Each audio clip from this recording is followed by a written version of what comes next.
Good afternoon. Monday, August 9th, 2010. I'm Christopher Green, and you're watching Green Capital. It should be clear, it should be self-evident that our entire economic system and the stock market in general is rigged. Period. It's being artificially inflated by the federal government, I believe, through big banks. Okay, when I say that, I'm talking about the Goldman Sachs of the world. I'm talking about the big institutional trading firms. It wouldn't surprise me to learn in the next few years that the federal government has been purchasing S&P futures, Dow Jones futures to artificially prop up our situation. As you can see today, the stock market's up about 60 points. And they keep force-feeding life support into a system that is broken. And you see, nobody out there is talking about the fact that everything that we've been force-fed over the past 20, 30 years or longer is total BS. And the system itself has failed us. That includes the SEC, that includes the Federal Reserve, that includes people like Bernie Madoff being allowed to go out and defraud consumers of not just millions, but billions of dollars, with complete lack of oversight from the Securities and Exchange Commission. And to top it off, you've had a federal government and a Federal Reserve Board, through people like Alan Greenspan, help to propagate one of the biggest artificial bubbles in history that we had ever seen, that resulted in the bloodbath that we experienced in 2008, where real estate prices in general are still declining. In fact, most economists expect a further decline as we move into the end of the year. Now, I've heard people discuss that, gosh, it looks like the United States could be in an equivalent situation as Japan was in its lost decade. You know what, guys? We would be lucky to get off that easy. When Japan went into their lost decade and had to cut rates down to zero, they had 2% real unemployment. Okay, they had a savings rate north of 10%. And they had GDP far exceeding the anemic 2% GDP growth rate we're experiencing here in the United States. And as I've mentioned in previous videos, is likely to be revised downward below 2%. Okay, so we would be lucky to get off that easy. Now, you talk about guys like Bernie Madoff running these Ponzi schemes.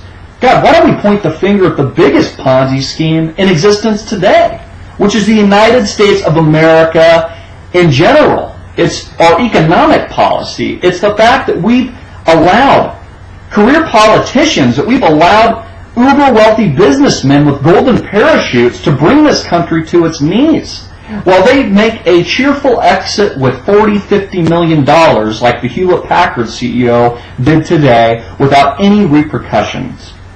Because what's happened, folks, is the uber-wealthy and these career politicians are so corrupt, they only care about themselves. They don't care about the citizenry at all. And so what they've done is they've transferred wealth in an enormous scale. That figure was about $15 trillion in 2008. And it was taken from you and I, the common man, and redistributed to that uber-wealthy top 1%. And don't think for a minute that that's an accident. It's not. Now, it's true that there's probably a lot of idiocy in Washington, and there's a few out there that maybe didn't see 2008 coming. But let's get real. There's a lot of smart people out there. I'm sure a lot of you watching this video are very smart. I'm a smart guy, very sharp. All of this was planned, and planned for a reason. Now, I'm not saying I have a crystal ball, and I don't necessarily know what the end-all reason is. Okay, but I can tell you that if it was you and I sitting at the top of things, and we wanted to implement massive change, the first thing we would do is take wealth away from the common man. We'd take it away from the people, just like the federal government has done today. Not many people know this, but the federal government is the biggest holder of residential real estate at the moment. Isn't that interesting?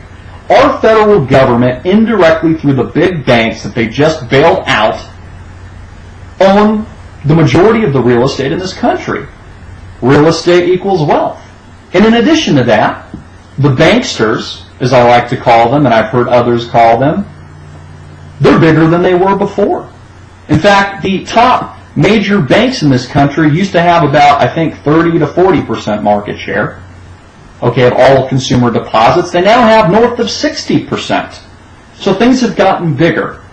And to top it off, we've had a merger of state and corporate powers in every major industry that exists in our economy, whether it be housing, whether it be the banks, whether it be insurance companies or autos or healthcare.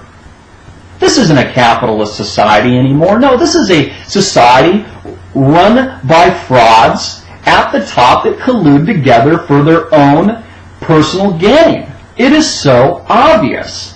And what hurts me is that we are now moving into one of the greatest depressions that we have ever seen. And most people don't see it coming. They're still blinded by the media, the great media that's going to tell you we're in a recovery. They're still blinded by the idiots on CNBC, the same guys that told you to buy Bear Stearns and Merrill Lynch and AIG right before they went to zero. They still believe that. And they're not awake to reality. They're not awake to the fact that we are running out of time. And by the end of the year, it is my prediction that it will be self-evident to everybody. It'll be self-evident to the common man that our entire system has been rigged. It's been rigged for years, and there is no recovery. We are still in a period of slow growth and hard times ahead of us, and it's going to get materially worse.